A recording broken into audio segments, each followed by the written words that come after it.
എല്ലാ പ്രിയ സുഹൃത്തുക്കൾക്കും പുതിയൊരു വീഡിയോയിലേക്ക് ഹാർദവമായ സ്വാഗതം. നമ്മുടെ പ്രധാന വിഷയത്തിൽ കിടക്കുന്നതിന് മുമ്പേ എല്ലാ ദിവസവും എല്ലാ വീഡിയോയിലും എല്ലായ്പ്പോഴും പറയുന്ന പോലെ തന്നെ നമ്മുടെ വീഡിയോ കാണുന്ന നിങ്ങൾ ഒരുപാട് പേര് സബ്സ്ക്രൈബ് ചെയ്യാതെയാണ് കണ്ടുകൊണ്ടിരിക്കുന്നത്. സബ്സ്ക്രൈബ് ചെയ്യാതെ കാണുന്ന ആളുകൾ ഇടം വല്ല നോക്കട്ടെ, സബ്സ്ക്രൈബ് ആയിട്ട് നോക്കിയിട്ട് പ്ലക്കനെ എന്നൊരു ക്ലിക്ക് വെച്ച് കൊടുക്കുക. ഇപ്പോഴും മുന്നോട്ടുള്ള യാത്രയിൽ എനിക്ക് നിങ്ങളുടെ സഹായം തീർച്ചയായിട്ടും ആവശ്യമാണ്. സബ്സ്ക്രൈബ് ചെയ്യാതെയും ചെയ്തും വീഡിയോ കാണുന്നവർ നമ്മളിടുന്ന വീഡിയോസ് ഒന്ന് കണ്ടു നോക്കുക. നമുക്ക് റിട്ടൻഷൻ ഓഡിയൻസ് വളരെ കുറവാണ്. നമുക്ക് അതായത് കണ്ടിട്ട് പോയിട്ട് പിന്നെ വരുന്ന ഓഡിയൻസ് വളരെ കുറവാണ്. എന്തെങ്കിലും പോരായ്മകൾ ഉണ്ടെങ്കിൽ അത് കമന്റ് ബോക്സിൽ കമന്റുകളെ രേഖപ്പെടുത്തുക.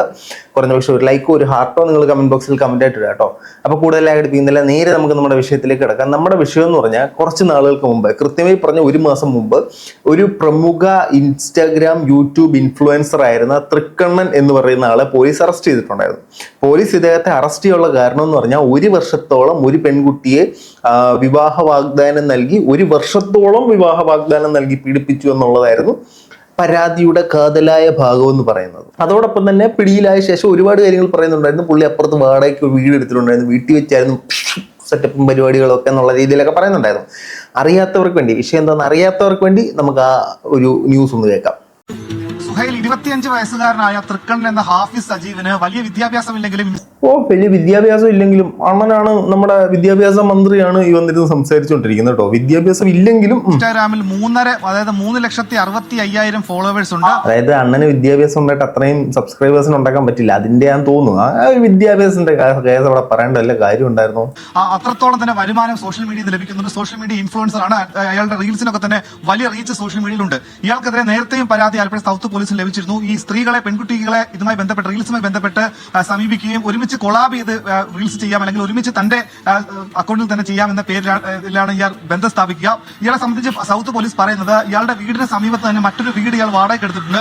ഈ വാടകയ്ക്കെടുത്ത വീട്ടിലാണ് ഈ റീൽസിന്റെ എഡിറ്റിംഗും ഒപ്പം തന്നെ മറ്റ് കലാപരിപാടികളൊക്കെ തന്നെ ഇതുമായി ബന്ധപ്പെട്ട കലാപരിപാടികൾ നടക്കുന്നത്. അങ്ങനെ ഇവിടെ എത്തിച്ചാണ് പല പെൺകുട്ടികളെയും പീഡിപ്പിച്ചിരുന്നത്. ഇതിലൊരു പെൺകുട്ടിയായിരുന്നു ഇപ്പോൾ പരാതിക്കാരി. മറ്റ് കലാപരിപാടികളൊക്കെ നടക്കുന്നത് അപ്പോൾ വാടകയ്ക്കെടുത്ത വീട്ടിൽ വെച്ചാണ്. ഈ വാടകയ്ക്കെടുത്ത വീട് എന്നുള്ളത് നിങ്ങളൊന്ന് മൈൻഡ് വെച്ചോ. ഇനി ഈ വിഷയത്തെ സംബന്ധിച്ച് നമ്മുടെ തൃക്കണ്ണന് അകത്ത് പോയതിനു ശേഷം പുള്ളി പുറത്തു വന്നതിന് ശേഷം അദ്ദേഹത്തിൻ്റെതായ ഒരു എക്സ്പ്ലനേഷൻ ഇട്ടു. അതാണ് നമ്മൾ കാണിക്കാൻ പോകുന്നത്. അതിന് വേണ്ടിയിട്ടുള്ള ഇന്റർവ്യൂ ആണ് നിങ്ങൾ ഇത്രയും കേട്ടത്. ഇനി നമുക്ക് തൃക്കണ്ണന് പറയാനുള്ളത് കേൾക്കാം. ഞാൻ ഹാഫിസ് സജീവ് തൃക്കണ്ണൻ. ഈ കഴിഞ്ഞ മാർച്ച് 11 എന്റെ പേരിലൊരു കേസ് വന്നിട്ടുണ്ടായിരുന്നു. നിങ്ങളൊക്കെ അറിഞ്ഞായിരിക്കും. അപ്പോൾ അതിനെക്കുറിച്ച് അപ്ഡേറ്റ് ചെയ്യാൻ വേണ്ടിയാണ് ഞാൻ വീഡിയോ ചെയ്യുന്നത്. സത്യം പറഞ്ഞു കഴിഞ്ഞാൽ ഞാൻ ജയിലിൽ നിന്ന് ഇറങ്ങി ഉടനെ വീഡിയോ ചെയ്യണമെന്നാണ് ഞാൻ പ്ലാൻ ചെയ്തിരുന്നത്. ബട്ട് എനിക്ക് ഒരു വീഡിയോ ചെയ്യാനായിട്ടോ അല്ലെങ്കിൽ ഒരാളെ ഫേസ് ചെയ്യാൻ വേണ്ടിയിട്ടോ ഒക്കെ അല്ലാതെ ഞാൻ ഇപ്പോൾ ഒന്ന് സെറ്റായി വരുന്നതേ ഉള്ളൂ. ബേസിക്കലി സോഷ്യൽ മീഡിയയിൽ നിൽക്കുന്ന, ഫെയിമായിട്ട് നിൽക്കുന്ന ഒരാൾ എന്തെങ്കിലും ഇത്തരത്തിലുള്ള അലിഗേഷനിൽ പെട്ടുപോയി കഴിഞ്ഞാൽ അയാൾ പിന്നെ തിരിച്ചു വന്ന് വീഡിയോ ഇട്ടാലും മറ്റേ പോസ്കോ മറ്റേ പീഡനവീര എന്നുള്ള സാധനങ്ങളായിരിക്കും വരുന്നത്. അത് അവരെ മാനസികമായിട്ട് വളരെയധികം തളർത്താൻ സാധ്യതയുണ്ട്. അത്തരത്തിലൊരു തളർച്ചയെക്കുറിച്ചാണ് പുള്ളി ഇവിടെ സംവാദിക്കുന്നത്. കാര്യങ്ങളൊക്കെ ഞാൻ ഏപ്രിൽ 1 ഇറങ്ങുന്നത്.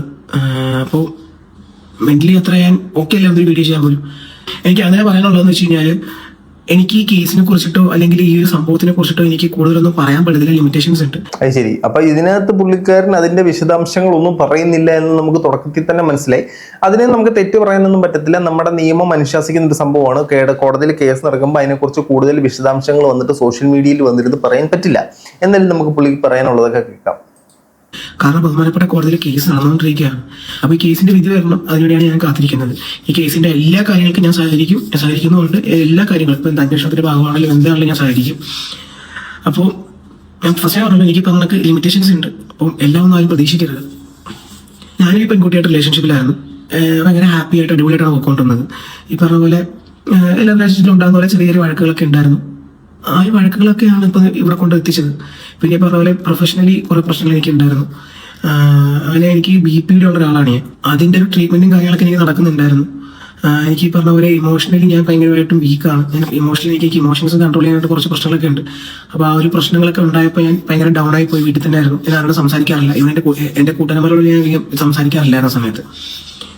അങ്ങനെ ആ ഒരു പ്രശ്നം ഇങ്ങനെ നിൽക്കുമ്പോഴാണ് മാർച്ച് 11 എൻ്റെ വീട്ടിൽ, നിങ്ങൾ ന്യൂസിൽ കേട്ട പോലെ വാടക വീടാണെന്ന് പറയപ്പെടുന്ന എൻ്റെ സ്വന്തം വീട്ടിൽ നിന്ന് എന്നെ പോലീസുകാർ അറസ്റ്റ് ചെയ്തു. വാടക വീടാണെന്ന് പറയുന്ന എൻ്റെ സ്വന്തം വീട്ടിൽ നിന്ന് പോലീസ് അറസ്റ്റ് ചെയ്യുന്നത്. നമ്മൾ വാർത്തകളിൽ കാണുമ്പോഴത്തേനും ഇവർ ഈ സോഷ്യൽ മീഡിയയിലുള്ളവരെ അല്ലെങ്കിൽ ഇൻസ്റ്റാഗ്രാം അല്ലെങ്കിൽ യൂട്യൂബ് ഇൻഫ്ലുവൻസേഴ്സിനെ ഒരു വലിയ ശത്രുക്കളായിട്ടാണ് കാണുന്നത്. പക്ഷേ ഈ വാർത്തകൾ ഒരു സാധനം റിപ്പോർട്ട് ചെയ്യുമ്പോഴത്തേനും ഇത് വാടക വീടാണോ സ്വന്തം വീടാണോ, അത് വാടക വീട് എന്നുള്ള രീതിയിലാണ് ന്യൂസുകൾ എപ്പോഴും റിപ്പോർട്ട് ചെയ്യുന്നത്. നമ്മുടെ ആലപ്പുഴയിൽ നിന്ന് നമ്മുടെ ബീജ മച്ചാനെ പിടിച്ചപ്പോഴും ആ പുള്ളിയും ഇത്തരത്തിലൊരു അലിഗേഷൻ പറഞ്ഞിട്ടുണ്ടായിരുന്നു. അത് ഒരുപാട് കാര്യങ്ങൾ വരുന്നുണ്ട്. ഈ വാർത്തക്കാര് ചക്കാന്ന് കേട്ട് കഴിഞ്ഞാൽ ചക്കയുടെ ചാ വെച്ചിട്ട് എന്തൊക്കെയുണ്ട് ചമയം എന്ന് പറഞ്ഞ് റിപ്പോർട്ട് ചെയ്യുന്നൊരു സാധനമുണ്ട്. കാരണം ഇവർക്ക് ഫസ്റ്റ് പുറത്തു കൊണ്ടുവന്നാലേ വ്യൂവർഷിപ്പ് കിട്ടത്തുള്ളൂ. അപ്പൊ അങ്ങനെ ഒരുപാട് അബദ്ധങ്ങൾ ഇവർക്ക് പറ്റാറുണ്ട്. ഇനിയും ഇതാണോ ശരി അതാണോ ശരി നമുക്ക് അറിയത്തില്ല കേട്ടോ. നമുക്ക് ഇത്ര കണ്ണൊന്നും പേഴ്സണലി അറിയത്തില്ലല്ലോ. അങ്ങനെ പോലീസ് സ്റ്റേഷനിൽ ചെല്ലുന്നു. അപ്പോഴാണ് എന്താണ് കാര്യങ്ങളെന്ന് ഞാൻ അവിടെ ചേർന്നാണ് അറിയുന്നത്. ഈ ഒരു കേസ് ഉണ്ട്, ഇങ്ങനെയാണ് സംഭവങ്ങളൊക്കെ അറിയുന്നത്. അതുകൂടെ കേട്ടപ്പോൾ ഞാൻ ശരിക്കും ഡൗണായി പോയി. എൻ്റെ കയ്യിൽ നിന്ന് പോയി. ഞാൻ കരച്ചിലായിരുന്നു. നിങ്ങൾ ന്യൂസിൽ കണ്ടാണ് ഞാൻ കരഞ്ഞുകൊണ്ടാണ് കയറി പോകുന്നതൊക്കെ ആയിട്ട് ന്യൂസിൽ കണ്ടാണായിരിക്കും. വീട്ടിലും എൻ്റെ കൂട്ടുകാരന്മാരൊക്കെ പറഞ്ഞത് മാത്രമേ ഉള്ളൂ. ഞാൻ ന്യൂസും കാര്യങ്ങളൊന്നും ഇതുവരെ കണ്ടിട്ടില്ല. ഏതൊരു വീഡിയോ ഒരു കമന്റ് സെക്ഷൻ ഇപ്പം ഞാൻ ഇൻസ്റ്റാഗ്രാമിൽ പോലും ആണെങ്കിലും കമന്റ് പോലും ഞാൻ നോക്കിയിട്ടില്ല. അങ്ങനെ ആ ഒരു ടൈമിൽ അറസ്റ്റ് ചെയ്യുന്നു, പോലീസ് സ്റ്റേഷനിൽ കൊണ്ടുപോകുന്നു. എനിക്ക് എന്താ ചെയ്യേണ്ടതെന്നോ അല്ലെങ്കിൽ എന്താ സംഭവിക്കുന്നതെന്നോ ഒരു പിടുത്തമില്ലാന്ന് എനിക്ക്. അങ്ങനെ എന്നെ മാർച്ച് 11 റിമാൻഡ് ചെയ്യുന്നു. ഈ വൈകുന്നേരം റിമാൻഡ് ചെയ്യുന്നു.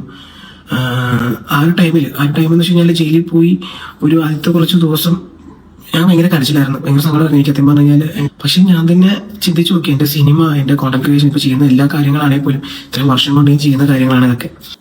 ഇത്രയും നാളുകൊണ്ട് ചെയ്യുന്ന കാര്യങ്ങളൊക്കെ താറുമാറാക്കാൻ വളരെ എളുപ്പമാണ്. പക്ഷെ അതിനെ എല്ലാം നമ്മൾ ആ തകർച്ചയിൽ നിന്നും ഉയർത്തെഴുന്നേൽക്കുക എന്നുള്ളതാണ് നമുക്ക് വേണ്ട ഏറ്റവും വലിയ ഒരു കഴിവെന്ന് പറയുന്നത്. നമുക്ക് ഏറ്റവും നമുക്ക് വേണ്ട ഒരു കപ്പാസിറ്റി എന്ന് പറയുന്നത്.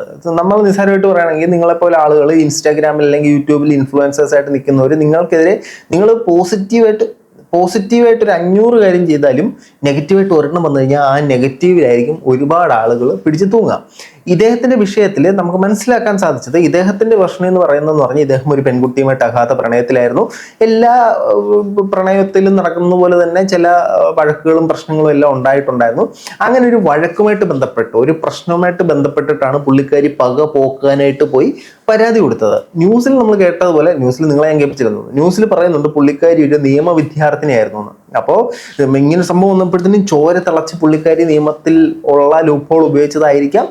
ഒരു പക്ഷെ അത് സത്യമായിരിക്കും, ഏതാ സത്യം നമുക്കറിയില്ല. കോടതിയുടെ ഒരു വിധി വന്നെങ്കിൽ മാത്രമേ ഏതാണ് യാഥാർത്ഥ്യം എന്നുള്ളത് നമുക്കും അടിവരയിട്ട് ഉറപ്പിക്കാൻ പറ്റത്തുള്ളൂ. ഇതൊക്കെ ഒറ്റയടിക്ക് ഇല്ലാണ്ടായി പോവോ അങ്ങനെയൊക്കെ എൻ്റെ മൈൻഡിൽ. പക്ഷേ ഞാൻ ആലോചിച്ചു, ഞാൻ എന്തിനാണ് അങ്ങനെ ചിന്തിക്കുന്നത്? അപ്പം എനിക്ക് വേണ്ടി കിടന്ന് ഓടുന്ന എൻ്റെ വീട്ടുകാർ, എൻ്റെ കൂട്ടുകാർ, അവർക്കൊക്കെ വേണ്ടിയിട്ട് ഞാൻ സ്ട്രോങ് ആയിട്ടിരിക്കണം. അപ്പോൾ ആ ഒരു ഇതിലാണ് ഞാൻ സത്യം പറഞ്ഞു കഴിഞ്ഞാൽ അവിടെ സർവൈവ് ചെയ്ത് എങ്ങനെയൊക്കെയോ പോയത്. ആയിരിക്കുന്ന സമയത്താണ് എനിക്ക് വേറൊരു ഇൻസിഡന്റ് അവിടെ ഉണ്ടാകുന്നത്.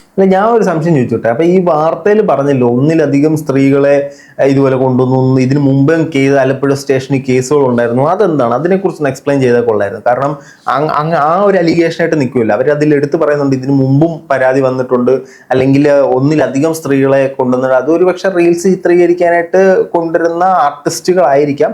പക്ഷെ അതിനെ കൂടെ ഒന്ന് ക്ലാരിഫൈ ചെയ്ത് കഴിഞ്ഞാൽ നല്ലതായിരുന്നു. ഇതിന് മുമ്പുള്ള കേസ് എന്താണ് സ്റ്റേഷനിൽ? അത് പിടികിട്ടിയില്ല. അതാണ് എന്നെ ഏറ്റവും തളർത്തിക്കളഞ്ഞത്. കാരണം എൻ്റെ ഉമ്മയുടെ വാപ്പ മരിച്ചിട്ടുണ്ടായിരുന്നു. അത് ഞാൻ അറിയുന്നത് പത്രത്തിൽ കൂടെയാണ് അറിയുന്നത്. അപ്പം എനിക്ക് ആ ടൈമിൽ ആരോട് എന്ത് പറയണമെന്ന് അറിയാത്ത അവസ്ഥയായിരുന്നു, കരച്ചിലായിരുന്നു ഞാൻ. അത് സത്യം പറഞ്ഞാൽ കുറെ എന്നെ മെന്റലി ഒന്നും കൂടെ ഡൗൺ ആക്കിയൊരു സിറ്റുവേഷൻ ആയിരുന്നു. പിന്നെ ഞാൻ വെളിയോട്ട് ഇറങ്ങത്തില്ല. പിന്നെ ഇപ്പം നമുക്ക് ട്രീറ്റ്മെന്റും കാര്യങ്ങളൊക്കെ നടക്കുന്നുണ്ട്. വെളിയിലോട്ട് ഇറങ്ങാതിരിക്കില്ല. നമ്മൾ വെളിയിലോട്ട് ഇറങ്ങാതിരുന്നു കഴിഞ്ഞാൽ നമ്മൾ എപ്പോഴും ഇറങ്ങുന്നു അപ്പോൾ ഈ കുത്തുവാക്കുകൾ കിട്ടും. നമ്മൾ ഇപ്പം ഇറങ്ങിക്കഴിഞ്ഞ് കഴിഞ്ഞാൽ ആ കുത്തുവാക്കുകൾ ഇപ്പോഴും കിട്ടും. ഇപ്പം കിട്ടി നമ്മളതൊട്ട് സെറ്റ് ആവും. അല്ലെങ്കിൽ നമ്മൾ ഒളിച്ചിരുന്ന് കഴിഞ്ഞാൽ മറ്റേ പീഡനച്ചട്ടം വന്നിട്ടുണ്ട്, ഒളിച്ചിരിക്കുക, പേടിച്ചൊളിച്ചിരിക്കുക എന്നൊരു പേര് വരും.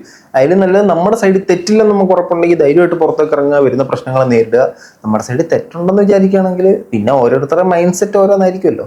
ഇപ്പോഴാണ് നോക്കി വരുന്നത്. ഇനി അങ്ങോട്ടേക്ക് വീഡിയോസും പുതിയ വീഡിയോസും കാര്യങ്ങളൊക്കെ എനിക്ക് ചെയ്യണം. ഞാൻ ചെയ്യും. അപ്പോൾ അതിനുവേണ്ടി ഞാൻ എന്നെ മെന്റലി പ്രിപ്പയർ ചെയ്തുകൊണ്ടിരിക്കുകയാണ് എല്ലാ കാര്യങ്ങൾക്കും. ഉടനെ തന്നെ എല്ലാം റീസ്റ്റാർട്ട് ചെയ്യും ഞാൻ. ഇതുവരെ എന്നെ ഈ പ്രശ്നം വന്നപ്പോഴും എന്നെ സപ്പോർട്ട് ചെയ്യുന്ന കുറേ പേരുണ്ട്. അപ്പോൾ അവരൊക്കെ ബിഗ് താങ്ക്സ്. സത്യം പറഞ്ഞു കഴിഞ്ഞാൽ ഞാൻ ഒട്ടും പ്രതീക്ഷയില്ല ആൾക്കാരെ നിൽക്കുമെന്നും അല്ലെങ്കിൽ എന്നെ മനസ്സിലാക്കുമെന്നും. എന്നെ അടുത്തറിയാവുന്ന എല്ലാവർക്കും അറിയാം എന്താണ് കാര്യങ്ങളെന്നൊക്കെ. പിന്നെ ഈ പരസ്പരം പ്രേമിച്ചു എന്ന തെറ്റിന് അതിനകത്ത് ഒരു പോയിന്റ് എന്ന് പറഞ്ഞാൽ ഇദ്ദേഹത്തിന്റെ കമന്റ് ബോക്സിൽ നോക്കിക്കഴിഞ്ഞാൽ നമ്മൾ ഇന്ന് കാണുന്ന ഒരുപാട് വെരിഫൈഡ് ആയിട്ടുള്ള ക്രിയേറ്റേഴ്സ് ഇദ്ദേഹത്തെ അനുകൂലിച്ച് കമന്റുകൾ ഇട്ടിട്ടുണ്ട്. അപ്പോൾ ഇദ്ദേഹത്തിനെ വിശ്വസിക്കുന്ന അല്ലെങ്കിൽ ഇദ്ദേഹം ഇത്തരത്തിലൊരു തെറ്റ് ചെയ്യില്ല എന്ന് വിശ്വസിക്കുന്ന ഒരു കൂട്ടം ആളുകൾ ഇയാളുടെ പക്കലുണ്ട്. എന്നാൽ ഇദ്ദേഹത്തെ അറിയാത്ത ആളുകൾ തീർച്ചയായിട്ടും കുറ്റം പറയും. നമുക്ക് വാർത്തയെ കാണുന്നില്ലേ സത്യം, നമ്മളും പറയും. ഞാനും പറഞ്ഞിട്ടുണ്ടായിരുന്നു, ഞാനും ഇദ്ദേഹത്തിന്റെ വീഡിയോ ഇട്ടപ്പോൾ നല്ലോണം പറഞ്ഞിട്ടുണ്ടായിരുന്നു. അതിപ്പോ തെറ്റാണെങ്കിൽ ഞാൻ മാത്രം പീഡകനായി, എന്തായാലും ഇല്ല, എന്തായാലും കാലം തെളിയിക്കും, ഉറപ്പാണ്. അപ്പോൾ ഇതുവരെ എനിക്ക് വേണ്ടി സംസാരിച്ചവർക്കും എന്നെ മനസ്സിലാക്കിയവർക്കും നന്ദിയുണ്ട്. ഇപ്പൊ ഞാൻ കാര്യം കൂടെ പറയാം. അപ്പൊ ഇതിനകത്ത് പുള്ളി പറഞ്ഞൊരു മെയിൻ പോയിന്റ് എന്ന് പറഞ്ഞാൽ ഒരു പെൺകുട്ടിയെ പ്രേമിച്ചത് കൊണ്ട് പക്ഷെ ഞാൻ മാത്രം പീഡകനായി എന്നാണ് പറയുന്നത്. അത് നമ്മുടെ നാട്ടിലെ നിയമത്തിന്റെ ഒരു സംഭവമാണ്. ഇപ്പൊ എന്ത് പറഞ്ഞാലും പെണ്ണ് പറയുന്നതിനാണ് ഇവിടെ കൂടുതൽ വില കൊടുക്കുന്നത്. അത് ഒരു പരിധി വരെ ശരിയാണ്, പക്ഷെ അതൊരു പരിധി വരെ കുറെ സ്ത്രീകൾ മിസ്യൂസ് ചെയ്യുന്നുണ്ട്, അത് ഉപയോഗിച്ച് പല ആൾക്കാരും കൊടുക്കുന്നുണ്ട്. പ്രത്യേകിച്ച് നിയമ വിദ്യാർത്ഥികളാകുമ്പോൾ അവർ തീർച്ചയായിട്ടും അത് ചെയ്യും. അത് വളരെ നമുക്ക് ഗസ് ചെയ്യുന്നൊരു സാധനമാണ് എന്ന് പറഞ്ഞാൽ എല്ലാവരും അങ്ങനെയാണെന്നല്ല നമ്മൾ പറയുന്നത്. ഇനി ഇതിനകത്ത് നമ്മൾ കാണേണ്ട ഒരു കാര്യം എന്ന് പറഞ്ഞാൽ ഒരാണും പെണ്ണും അല്ലെങ്കിൽ ഒരു പെണ്ണും അല്ലെങ്കിൽ ഒരു ആണും തമ്മിൽ പ്രണയത്തിലാണെന്ന് കരുതുക. നിങ്ങൾ പ്രണയിച്ചു, നിങ്ങൾ കറങ്ങി നടന്നു, സ്വന്തം ഇഷ്ടത്തോടെ നിങ്ങൾ പലതരത്തിലുള്ള കുൽസിത പ്രവർത്തികളിലും ഏർപ്പെട്ടു.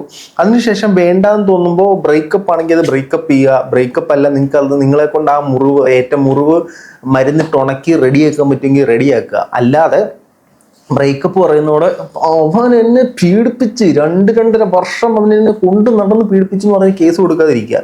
2-2.5 വർഷം നിങ്ങളുടെ തലച്ചോറിനകത്ത് പുഴു പെറ്റി കിടക്കുമായിരുന്നു, ഇത് അറിയാതിരിക്കാൻ കൊണ്ട് നടന്ന് പീഡിപ്പിക്കുകയെന്ന്. സോറി.